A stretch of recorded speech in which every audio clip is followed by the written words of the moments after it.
इनेलो नेता अभय सिंह चौटाला इस समय प्रदेश भर में परिवर्तन यात्रा निकाल रहे हैं, लेकिन इसी बीच उन्हें जान से मारने की धमकी मिली है। दरअसल ये कॉल उन्हें किसी विदेशी नंबर से आया है, जिसको लेकर अब पुलिस पूरी तरीके से सतर्क हो गई और जींद में मामला दर्ज कर मामले की जांच में जुटी है। इंडियन नेशनल लोकदल के प्रधान महासचिव और एलनाबाद से विधायक अभय चौटाला को जान से मारने की धमकी मिली है। उन्हें ये धमकी विदेशी नंबर से फोन करके दी गई है। अभय चौटाला 18 जुलाई को जींद के गांव ललित खेड़ा में पैदल यात्रा में चल रहे थे। रात करीब 9 बजे उनके मोबाइल फोन पर एक अज्ञात विदेशी नंबर से फोन आया। फोन करने वाले ने उन्हें जान से मारने की धमकी दी। वहीं अभय चौटाला ने कहा कि उन्हें इस तरह की धमकियों से कोई फर्क नहीं पड़ता।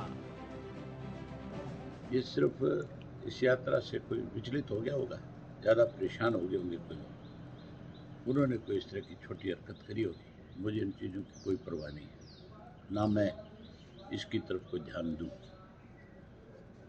ये तो परेशान हुए लोग क्या करते हैं इस तरह का। मेरा किसी से कोई विवाद नहीं है और ना मुझे इन बातों की परवाह है। अभय चौटाला को धमकी मिलने के मामले में जींद सदर थाना पुलिस ने अज्ञात के खिलाफ धमकी देने समेत अलग अलग धाराओं के तहत केस दर्ज किया है। वहीं पुलिस ने उनकी सुरक्षा भी बढ़ा दी है। अब पुलिस की एक अतिरिक्त गाड़ी अभय चौटाला की सुरक्षा में तैनात की गई है।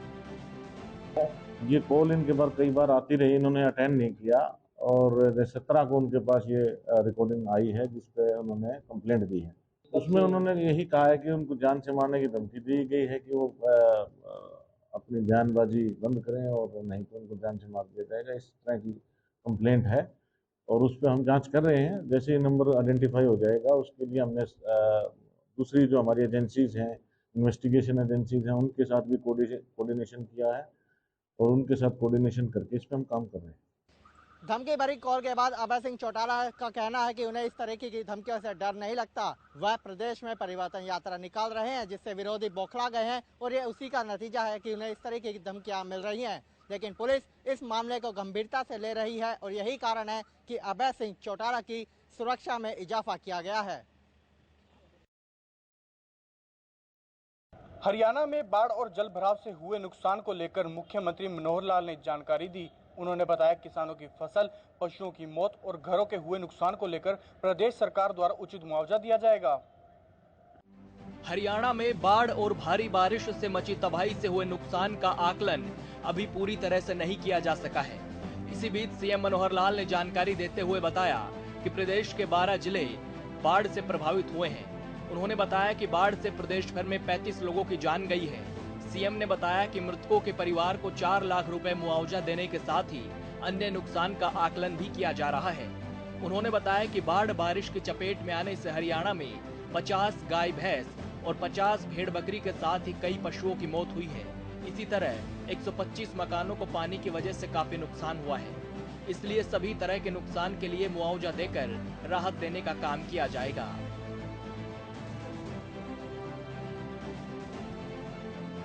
मृत्यु हो गई जिनकी, उनके परिवारों के प्रति भी हमारी सहानुभूति है। उन मृतक, उन ऐसे लोग जो जान खो चुके हैं, खो गए हैं, उनके प्रति श्रद्धांजलि व्यक्त करते हैं हम।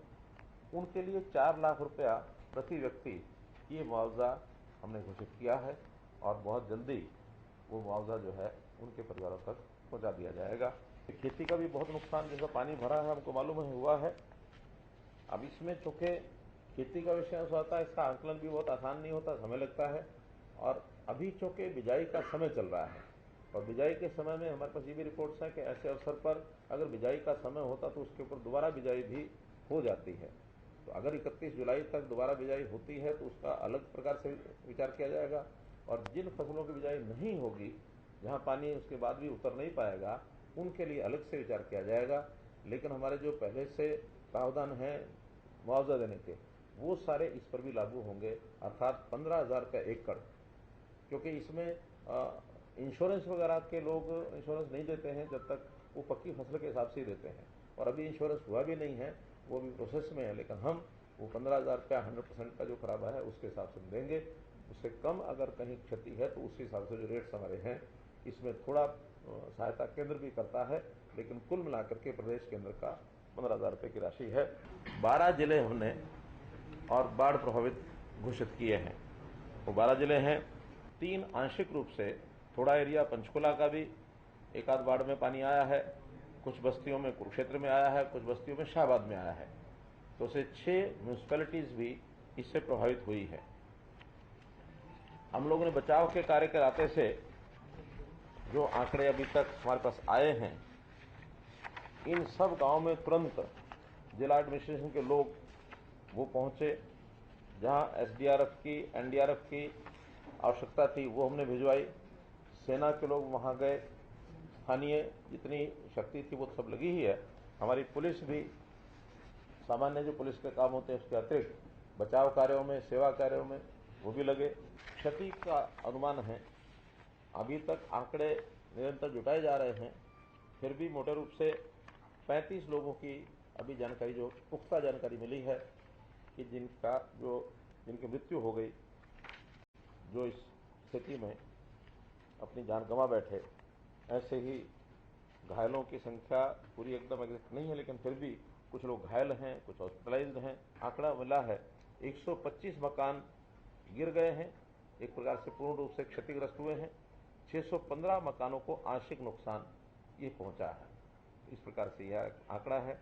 पशुओं में लगभग 50 गाय और भैंस, ऐसे ही 50 भेड़ बकरी, 872 सुअर और 2500 मुर्गियां अभी तक रिपोर्ट जो हुई है इनकी डेथ हुई है।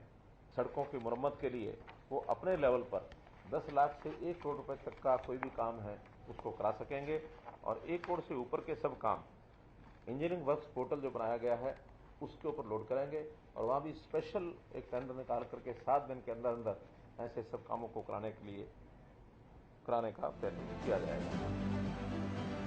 सीएम ने बताया कि बाढ़ के चलते प्रदेश की कई सड़कों को भी काफी नुकसान पहुंचा है। सड़कों को ठीक करने के लिए सरकार 230 करोड़ रुपए खर्च करेगी। सड़कों समेत मरम्मत के अन्य कार्य भी जल्द पूरे किए जाएंगे। इसलिए सीएम ने प्रशासनिक सचिवों को स्पेशल पावर देते हुए सड़क, पुल, पेयजल योजना और बिजली आपूर्ति को हुए नुकसान की मरम्मत कराने का काम सौंपा है। उन्होंने बताया कि 10 लाख से लेकर 1 करोड़ रुपए तक के काम प्रशासनिक सचिवों द्वारा कराए जा सकेंगे। वहीं 1 करोड़ रुपए से ज्यादा के काम को भी इंजीनियर वर्कर्स पोर्टल के माध्यम से स्पेशल टेंडर निकालकर 1 सप्ताह के भीतर पूरा करने के निर्देश सीएम ने दिए हैं। उन्होंने कहा कि प्रदेश सरकार बाढ़ प्रभावित लोगों के हित के लिए चिंतित है और ऐसे लोगों को राहत पहुंचाने के लिए लगातार प्रयास किए जा रहे हैं। वहीं इस दौरान मुख्यमंत्री ने सड़कों के पुनर्निर्माण के लिए प्रशासनिक सचिवों की शक्तियां बढ़ाते हुए 10 लाख रुपए से 1 करोड़ रुपए के काम तुरंत करवाने की पावर दी है। वहीं 1 करोड़ रुपए के काम भी इंजीनियर वर्क्स पोर्टल के माध्यम से 1 सप्ताह के अंदर करवाने की बात कही है। एनडीए बनाम इंडिया की लड़ाई में कुछ पार्टियां ऐसी भी हैं जिन्होंने खुलकर ऐलान कर दिया है। उनका कहना है कि वो एकला चलो की राह पकड़ेंगी और अकेले ही चुनाव मैदान में उतरेंगी। बीएसपी सुप्रीमो मायावती ने भी इस प्रकार का ऐलान किया है। पिछड़े वर्गों का आह्वान करते हुए उन्होंने कहा कि आगामी विधानसभा या लोकसभा जो भी चुनाव होंगे उनमें बीएसपी अकेले ही अपना दम दिखाने के लिए मैदान में उतरेगी। 2024 से पहले 18 जुलाई का दिन देश की राजनीति के लिहाज से बेहद खास रहा। एक तरफ जहां 26 विपक्षी दलों ने बेंगलुरु में बैठक कर गठबंधन के नाम का ऐलान किया, तो वहीं दिल्ली में एनडीए के 39 घटक दलों की बैठक में ये भी घोषणा की गई कि सभी पार्टियां 2024 में भी प्रधानमंत्री नरेंद्र मोदी के नेतृत्व में चुनाव लड़ेंगी। दिल्ली और बेंगलुरु में हुई बैठकों में दोनों ही तरफ से शक्ति प्रदर्शन की कोई कोर कसर नहीं छोड़ी गई। वैसे भी कहते हैं कि राजनीति में शक्ति प्रदर्शन का अपना ही महत्व होता है। चुनाव से पहले किया गया शक्ति प्रदर्शन ही राजनीतिक पार्टियों को शक्ति प्रदान कर सत्ता की कुर्सी तक पहुंचाता है। ऐसे में एनडीए के सामने गठबंधन का ऐलान कर विपक्षी दलों ने साफ कर दिया है कि वे आर पार की लड़ाई के लिए पूरी तरह तैयार हैं। इस बीच आर पार की लड़ाई का ऐलान तो बहुजन समाज पार्टी सुप्रीमो मायावती ने भी कर दिया है। साफ कर दिया कि बीएसपी किसी पार्टी के साथ नहीं बल्कि अकेले ही चुनावी मैदान में उतरेगी। हालांकि कुछ हरियाणा, पंजाब जैसे कुछ राज्यों में रीजनल पार्टियों के सामने गठबंधन की शर्तें भी रखी दी गई हैं। बीएसपी ने सत्ताधारी गठबंधन व विपक्षी गठबंधन से ज्यादातर अपनी दूरी ही बना के रखी है।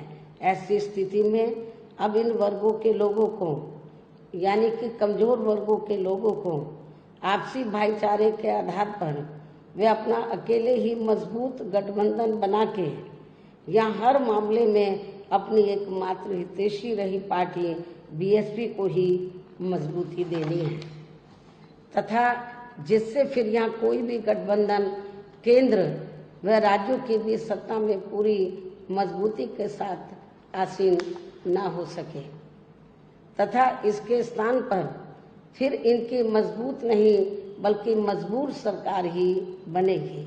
हमारी पार्टी का ये पूरा प्रयास होना चाहिए ताकि बीएसपी के सत्ता में न आने की स्थिति में भी इन कमजोर वर्गों का यानी कि दबे कुचले लोगों का ये लोग ज़्यादा शोषण ना कर सके। इतना ही नहीं बल्कि ऐसी स्थिति में बीएसपी को भी सत्ता में आसीन होने का मौका मिल सकता है और जब तक हम लोग अकेले अपने बलबूते पर खड़े नहीं हो पाते हैं, इसलिए इन सब बातों को ध्यान में रखकर अब बीएसपी को लोकसभा चुनाव में व इससे पहले राजस्थान, मध्य प्रदेश, छत्तीसगढ़ व तेलंगाना आदि राज्यों में होने वाले विधानसभा चुनाव में भी अकेले ही चुनाव लड़कर अपनी पार्टी का बेहतर रिजल्ट लाना होगा। लेकिन बीएसपी पंजाब, हरियाणा आदि इन राज्यों में वहाँ की रीजनल पार्टियों के साथ मिलकर जरूर चुनाव लड़ सकती है, बशर्ते अब वर्तमान में उनका एनडीए व परिवर्तित किए गए यूपीए से भी कोई संबंध नहीं होना चाहिए। 24 को लेकर तैयार हो रहे दो मोर्चों के बीच कुछ पार्टियां ऐसी भी हैं जो ना तो एनडीए का हिस्सा है ना ही विपक्षी गठबंधन इंडिया का। एक ऐसी ही पार्टी एआईएमआईएम पार्टी के राष्ट्रीय प्रवक्ता वारिस पठान ने उन्हें गठबंधन में शामिल होने का निमंत्रण न दिए जाने पर नाराजगी जताई है। उन्होंने कहा कि हम तो उनके लिए राजनीतिक अछूत हैं। इस दौरान उन्होंने गठबंधन में शामिल नीतीश कुमार, उद्धव ठाकरे, महबूबा मुफ्ती समेत कई नेताओं के इतिहास को याद दिलाते हुए कहा कि जो लोग पहले बीजेपी के साथ थे, इतना ही नहीं यूपीए के साथ अपना एआईएमआईएम का संबंध याद दिलाते हुए कहा कि विपक्षी एकता का बखना करने वाले उन्हें नजरअंदाज कैसे कर सकते हैं। हमने अब आपको सबको तो पता ही है जिस तरह से कि किस तरह से विपक्षी जो सो कॉल्ड कथाकथित सेक्युलर पार्टियां हैं 2 दिन से बेंगलुरु के अंदर मिल रहे हैं। ये 17-18 पार्टियां हैं। हमको तो नहीं बुलाया, हम तो इनके लिए पॉलिटिकल अनटचेबल्स है। मगर वहां पे देखने वाली बात यह है कि वहां नीतीश कुमार जी बैठे हुए जो बीजेपी के साथ थे, वहां पर उद्धव ठाकरे जी बैठे हुए जो बीजेपी के साथ थे, महबूबा मुफ्ती बैठी हुई है वो बीजेपी के साथ थी। अभी अचानक से सब सेक्युलर हो गए। वहां पर केजरीवाल जी है। गुजरात के चुनाव में आप हमने सबने देखा किस तरह कांग्रेस को गालियां दे दे के वहां पर हरा दिया। आज वो भी जाके बैठ गए वहां पर उनकी गोद, वो भी सेक्युलर हो गए हैं। तो अब ये इब्तिदाई इश्केर होता है कि आगे आगे देखिए होता है क्या। अब इनका ये बोलना है कि हम संविधान को बचाना है, डेमोक्रेसी बचाना है, बीजेपी को हराना है। तो अरे भाई साहब, हमारा भी मेन मुद्दा, मेन मंशा, मेन इरादा यही है कि हम किसी भी तरह बीजेपी को हराएं और 2024 में फिर से नरेंद्र मोदी प्राइम मिनिस्टर न बने, इसकी पूरी कोशिश करें। और हम तो पूरी तरह से लगे हुए हैं, हम पूरी जद्दोजहद में, हम पूरी एफर्ट्स लगा देंगे कि किसी भी तरह बीजेपी हारे और मोदी फिर से प्रधानमंत्री न बने। मगर आप हमको नजरअंदाज कैसा कर सकते हैं बताइए। एमआईएम तो यूपीए की सरकार के साथ में थी। बेंगलुरु में हुई विपक्षी दलों की बैठक में एआईएमआईएम भी नदारद रही। दरअसल इस पार्टी को न्योता ही नहीं दिया गया। इस बात का दुख पार्टी के नेता वारिस पठान ने भी जताया है। उन्होंने कहा कि एआईएमआईएम लगातार यूपीए का हिस्सा रही है, ऐसे में उन्हें न्योता नहीं मिलना काफी दुखद है। केंद्रीय अपराध शाखा ने बेंगलुरु से 5 संदिग्ध आतंकियों को गिरफ्तार किया है। बताया जा रहा है कि सभी एक गहरी साजिश के तहत शहर में सीरियल ब्लास्ट करने की फिराक में थे। आरोपियों के कब्जे से भारी मात्रा में हथियार भी बरामद हुए हैं। एक बड़ी आतंकी साजिश को नाकाम करते हुए सेंट्रल क्राइम ब्रांच ने बेंगलुरु से 5 आतंकियों को पकड़ा है, जिनके कब्जे से 4 वॉकी टॉकी, 7 देशी पिस्तौल, 42 जिंदा गोलियां, 2 खंजर, 2 सैटेलाइट फोन और 4 ग्रेनेड बरामद किए हैं। बेंगलुरु के पुलिस कमिश्नर दयानंद बी ने संदिग्ध आतंकियों की गिरफ्तारी की सूचना दी है। And we have arrested 5 accused in this connection, from whom we have been able to recover or seize 7 country-made pistols, 45 live rounds, walkie-talkie sets, Dragger and 12 mobile sets. बताया जा रहा है कि ये आतंकी बेंगलुरु में धमाका करने की योजना बना रहे थे। केंद्रीय अपराध शाखा बेंगलुरु के आरटी नगर इलाके में जुनैद नाम के एक और संदिग्ध की तलाश में जुटी है। पुलिस की हिरासत में लिए गए 5 शख्स सुहेल, उमर, जाहिद, मुदासिर और फैसल हैं, जो कि सभी बेंगलुरु से हैं और उनकी उम्र 25 से 35 वर्ष के बीच है। उन्हें पहले 2017 में गिरफ्तार किया गया था और 2019 में रिहा होने से पहले एक हत्या के मामले में 18 महीने तक जेल में थे। इस मामले को लेकर कर्नाटक के पूर्व मुख्यमंत्री बसवराज बोम्मई ने कहा कि गिरफ्तार किए गए लोगों के पास वॉकी टॉकी और कई तरह के हथियार मिलने से ये साफ है कि ये एक बहुत गंभीर साजिश है। उन्होंने कहा कि गिरफ्तार किए गए आतंकी बेंगलुरु में सीरियल ब्लास्ट करने वाले थे।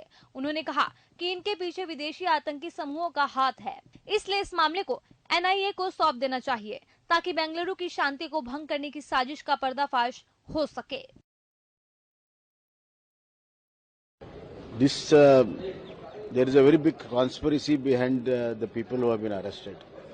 There is a huge support of international terrorist organizations.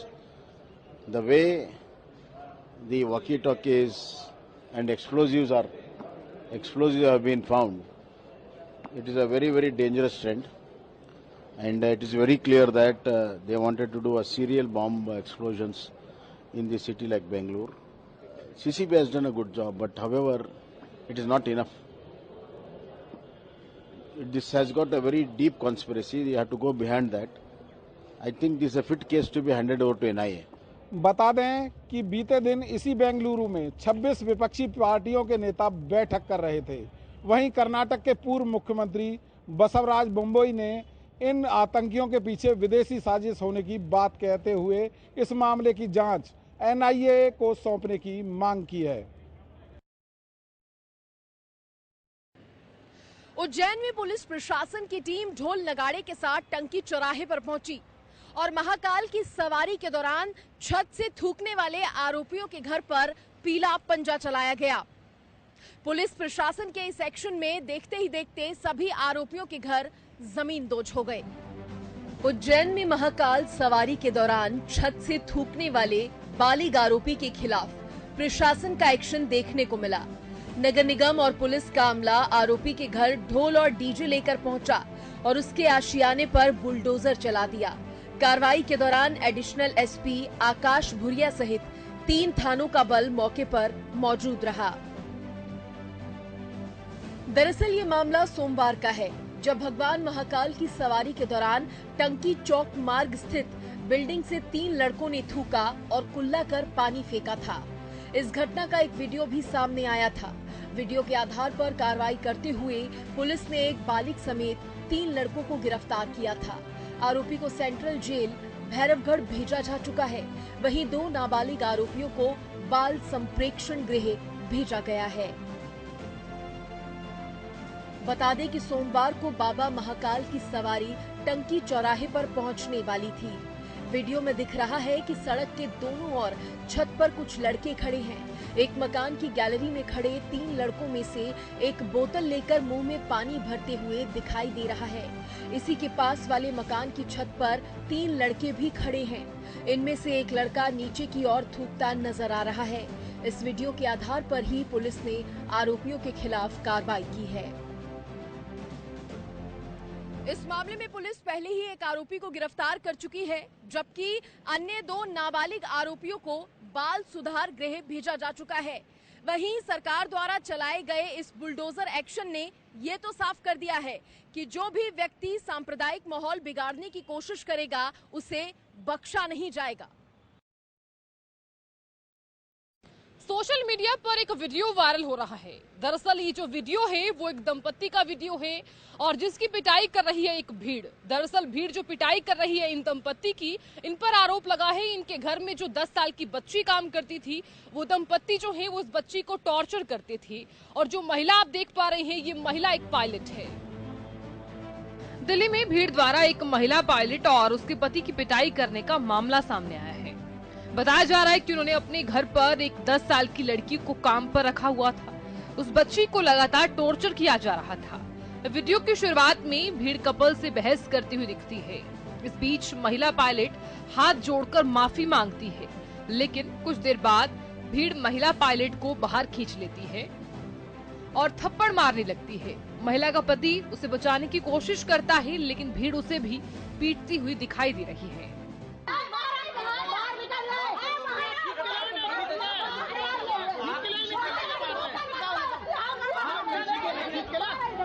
मामले की जानकारी मिलने के बाद पुलिस ने पीड़ित बच्ची का मेडिकल एग्जामिनेशन कराया है। बताया जा रहा है कि मेडिकल में लड़की के शरीर पर चोट और जलने के कई निशान मिले हैं। पुलिस ने आरोपी पति पत्नी के खिलाफ आईपीसी की धारा 323, 324, 342 और चाइल्ड लेबर एक्ट के तहत केस दर्ज किया गया है। पुलिस ने दोनों आरोपियों को गिरफ्तार भी कर लिया है। ये बच्ची 2 महीने से यहाँ पे एक कपल ने रखा हुआ है एज डोमेस्टिक हेल्प, और उसको जो है इन्होंने मिसट्रीट किया है। कुछ इंजरीज और बर्न मार्क्स भी उस पर देखा गया। उसको मेडिकल एग्जामिनेशन करा लिया गया है, उसे काउंसलिंग भी कराया गया है। उसके स्टेटमेंट के बेसिस पे आईपीसी के काफ़ी स्ट्रिक्ट सेक्शंस और चाइल्ड लेबर एक्ट और जेजे एक्ट के सेक्शंस लगा के मुकदमा दर्ज कर लिया गया है। जो दोनों अक्यूज्ड हस्बैंड वाइफ हैं उनको डिटेन कर लिया गया, उनको इस मुकदमे में अरेस्ट किया जा रहा है। हालांकि घटना का संज्ञान लेते हुए दिल्ली पुलिस ने इस दंपति पर मामला दर्ज कर लिया है और उन्हें गिरफ्तार कर लिया गया है। हालांकि अब कार्रवाई कितनी जल्दी होती है ये देखने वाली बात होगी। लाल किले को जलमग्न करने के बाद यमुना का पानी अब आगरा के ताजमहल की तरफ पहुंच गया है। इसी को ध्यान में रखते हुए मेहताब बाग के जो ताज व्यू है उसको बंद कर दिया गया है। वहीं प्रशासन लगातार लोगों से अपील कर रहा है कि यमुना किनारे आप लोग न जाएं। राजधानी दिल्ली को जलमग्न करने के बाद आगरा में भी यमुना नदी उफान पर है। आगरा में यमुना खतरे के निशान को पार कर गई है। हालात ये है कि ताजमहल की दीवारों पर भी बाढ़ का पानी पहुंच गया है। मोहताब बाग में ताज व्यू पॉइंट को बंद कर दिया गया है। इस बीच मंगलवार को बटेश्वर घाट पर आए 3 लोग यमुना के सैलाब में बह गए। बटेश्वर घाट का एक वीडियो भी सामने आया है जिसमें यमुना नदी में बहे 3 लोगों ने एक झोपड़ी का सहारा लिया। बहाव इतना ज्यादा था कि झोपड़ी भी नदी के पानी के साथ बहती चली गई। काफी दूर तक बह जाने के बाद घाट किनारे तैनात तैराकों ने स्ट्रीमर से जाकर तीनों का रेस्क्यू किया। बता दें यमुना खतरे के निशान मिड फ्लड लेवल 499 फीट से ऊपर बह रही है। आगरा के अलावा मथुरा में भी यमुना खतरे के निशान से ऊपर बह रही है। सोमवार को मंदिरों तक यमुना का पानी पहुंचा तो यमुना मां की आरती की गई। साधु संतों ने भगवान को नाव में बैठाकर नौका विहार कराया। वहीं यमुना के ही किनारे बसे मथुरा वृंदावन में भी बाढ़ जैसे हालात बन गए। यहाँ बांके बिहारी मंदिर से 500 मीटर की दूरी पर यमुना बह रही है। कई मंदिरों तक यमुना का जल पहुंचने के बाद साधु संतों ने आरती की। हालांकि मंगलवार को जलस्तर में करीब 7 सेंटीमीटर की गिरावट भी दर्ज की गई। यमुना में उफान का असर कहीं न कहीं मथुरा में भी देखने को मिल रहा है। मथुरा और वृंदावन में बाढ़ जैसे हालात हो चुके हैं। कई मंदिरों में पानी घुस चुका है। वहीं कहीं न कहीं साधु संत आरती कर यमुना को शांत कर रहे हैं।